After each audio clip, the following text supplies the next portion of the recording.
നമസ്കാരം പ്രിയ സുഹൃത്തുക്കളെ. ഞാൻ ഇന്നിവിടെ പറയാൻ പോകുന്നത് നമുക്ക് എല്ലാവർക്കും താല്പര്യമുള്ള ഒരു കാര്യമാണ്. സമ്പൽ സമൃദ്ധി. ഇതെല്ലാവരും ആഗ്രഹിക്കുന്ന കാര്യമാണ്. ഇതെങ്ങനെ സംഭവിക്കുന്നു? ചിലർക്ക് സംഭവിക്കുന്നു, ചിലർക്ക് സംഭവിക്കാതിരിക്കുന്നു. എന്തുകൊണ്ടെന്ന് വെച്ചാൽ നമ്മുടെ ചിന്തകൾ തന്നെയാണ് ഇത് പ്രധാനമായിട്ട് കാരണം. നമ്മുടെ ചിന്തകൾ സാമ്പത്തികപരമായ കാര്യങ്ങൾ മാത്രം ചിന്തിച്ചാൽ മാത്രമേ നമുക്ക് സാമ്പത്തിക പുരോഗതി ഉണ്ടാവുകയുള്ളൂ. അതിന് ഏറ്റവും ഉപകരിക്കുന്ന ഒരു ഗായത്രി മന്ത്രമാണ് ഇന്ന് ഞാൻ പറയാൻ പോകുന്നത്. ഈ ഗായത്രി മന്ത്രം നമ്മളിത് പൂർണ്ണമായിട്ടും വിഷ്ണു ഭക്തി ഉള്ളവരാണെങ്കിൽ, ഏറ്റവും മുൻകട്ടിക്കാരാണെങ്കിൽ അവർക്ക് ഏറ്റവും അനുയോജ്യമാണ്. അല്ലാത്തവർക്കും ജപിക്കാം. ഇത് ശ്രീ ഗുരുവായൂർ അമ്പലനടയിൽ പോയി ആദ്യം നിങ്ങൾ ജപിക്കണം. അമ്പലത്തിൽ കൊടിമരത്തിൻ്റെ ചുവട്ടിൽ നിന്ന് അവിടെ ഇരിക്കാൻ പറ്റില്ല, കുറച്ച് മാറിയെങ്ങാനും നിന്ന് ഭഗവാനെ മനസ്സിൽ ധ്യാനിച്ച് ഭഗവാനെ കാണാൻ സാധിക്കുമെങ്കിൽ ഏറ്റവും അത്യുത്തമം. അങ്ങനെ സാധിച്ചില്ലെങ്കിലും കുഴപ്പമില്ല, ഭഗവാനെ മനസ്സിൽ ധ്യാനിച്ച് അവിടെ മാറി നിന്നായാലും കുഴപ്പമില്ല, കണ്ടുകൊണ്ടായാലും കുഴപ്പമില്ല. ഭക്തിപൂർവം വിശ്വാസപൂർവം ഇത് ജപിക്കണം.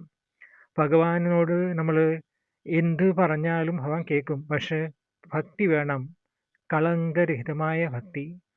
അതിൽ ഭഗവാൻ അറിയും. നമ്മൾ എന്ത് കള്ളത്തരം കാണിച്ചാലും ഭഗവാൻ അറിയും. നമ്മൾ ഭക്തിയോടെ തന്നെ ഭഗവാനെ പ്രാർത്ഥിക്കുക. എന്നാൽ മാത്രം ഭഗവാന്റെ അനുഗ്രഹം നമുക്ക് ലഭിക്കും. എത്ര വലിയ ആൾക്കാർ വലിയ വലിയ വസ്തുക്കൾക്ക് നൽകുന്നുണ്ട്.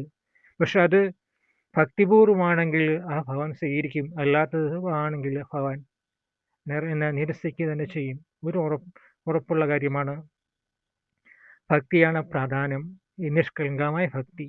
ആ ഭക്തിയോട് വേണം നമ്മൾ ഈ ഗായത്രി മന്ത്രം ജപിക്കാൻ.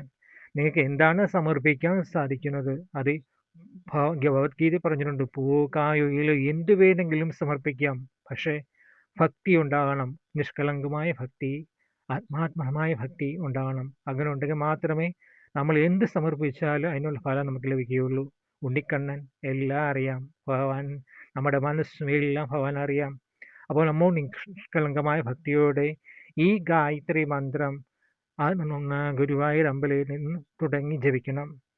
അങ്ങനെ അവിടെ തുടങ്ങി നിങ്ങൾ നിത്യമായി ജീവിതചര്യയിലൂടെ ഇത് തുടർന്ന് വരിക. അങ്ങനെ വരികയാണെങ്കിൽ സാമ്പത്തികമായിട്ടുള്ള ഉന്നതി നമുക്ക് ഉണ്ടാകും. അതിന് ഉപകരിക്കുന്ന ഗായത്രി മന്ത്രമാണിത്.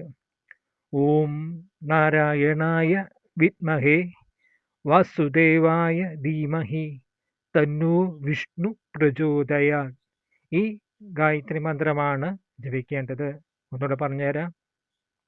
ഓം നാരായണായ വിദ്മഹേ വാസുദേവായ ധീമഹി തന്നോ വിഷ്ണു പ്രചോദയാത്. ഈ ഗായത്രി മന്ത്രം 108 തവണയോ അതിൽ 1008 തവണയോ സമയം കിട്ടുന്നവർ ജപിക്കുക. സമയം കിട്ടാത്തവരാണെങ്കിൽ രാവിലെ 12 തവണ ജപിക്കണം. അതിനൊരു സമയമുണ്ട്. രാവിലെ 6 മണി തൊട്ട് 8 മണി വരെ ആ സമയത്തിനുള്ളിൽ ഗായത്രി മന്ത്രം ജപിച്ചിരിക്കണം. വൈകുന്നേരമായാൽ സൂര്യ അസ്തമയത്തിന് മുമ്പ് വിളക്ക് കത്തിച്ച് ഒരു 8 മണിക്ക് മുന്നേ തന്നെ ഇത് ജപിച്ചിരിക്കണം. എത്ര തവണ ജപിച്ചാലും കുഴപ്പമില്ല, കുറഞ്ഞത് 12 തവണയോ ജപിക്കാം. ഭക്തിപൂർവ്വം ജപിക്കണം. നിലവിളക്ക് കൊളുത്തി അതിൻ്റെ മുന്നിലിരുന്ന് ഭഗവാൻ മഹാവിഷ്ണുവിനെ ആ വിളക്കയിൽ സങ്കല്പിച്ച്, അല്ലെങ്കിൽ ഉണ്ണിക്കണ്ണനെ മനസ്സിൽ സങ്കല്പിച്ച് ഈ ഗായത്രി ജപിക്കാം. അങ്ങനെ പൂവ് ഉണ്ടെങ്കിൽ ആ പൂ സമർപ്പിച്ച് നമുക്ക് ജപിക്കാം. അതാണ് ഏറ്റവും അത്യുത്തമം. അപ്പോൾ നമുക്ക് കൂടുതൽ ശ്രദ്ധയുണ്ടാകും. നമ്മുടെ മനസ്സിങ്ങനെ വ്യതിചലിച്ചു പോവും. ആ മനസ്സ് വ്യതിചലിക്കാതിരിക്കാൻ വേണ്ടി നമുക്ക് അല്പം പൂ മുന്നിൽ വെച്ചിട്ട് ആ പൂ എടുത്തിട്ട് ഈ പറഞ്ഞ ഗായത്രി മന്ത്രം ജപിച്ച് വിളക്കിലേക്ക് അർപ്പിക്കാം. അപ്പോൾ നമുക്ക് കൂടുതൽ കോൺസെൻട്രേഷൻ, ശ്രദ്ധ ഉണ്ടാകും. ആ ശ്രദ്ധ ഉണ്ടായാൽ മാത്രമേ നമ്മുടെ ഉപബോധ മനസ്സ് ഉണ്ട്. ആ ഉപബോധ മനസ്സിനെ കാര്യങ്ങൾ പഠിപ്പിക്കുക, മനസ്സിലാക്കുക, അതാണ് നമ്മൾ ചെയ്യേണ്ടത്.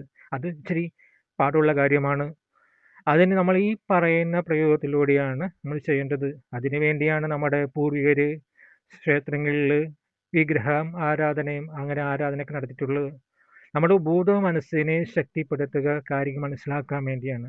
ഈ ഉപബോധ മനസ്സ് കാര്യങ്ങൾ മനസ്സിലാക്കി കഴിഞ്ഞാൽ പിന്നെ ഒന്നും നോക്കണ്ട, നമ്മുടെ എല്ലാ ആഗ്രഹവും നമുക്ക് സാധിച്ചു കിട്ടും. അപ്പോൾ അത് ഇച്ചിരി പ്രയാസമുള്ള കാര്യമാണ്, ബോധ മനസ്സ് മനസ്സിലാക്കുക. ഇതുപോലെ നിങ്ങൾ ചെയ്യുക. അങ്ങനെ ചെയ്ത് വരുമ്പോൾ അത് തനിയെ നമുക്ക് ബോധ മനസ്സിലാകും. എല്ലാ കാര്യങ്ങളും നമുക്ക് ശുഭമായി വരും.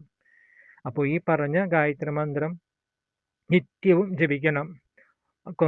മാസത്തിൽ ഒരു തവണയെങ്കിലും ഗുരുവായൂർ പോയി ഭഗവാന് പാൽപ്പായസം നേർദിക്കാം, തൃക്കൈവെണ്ണ നേദിക്കാം.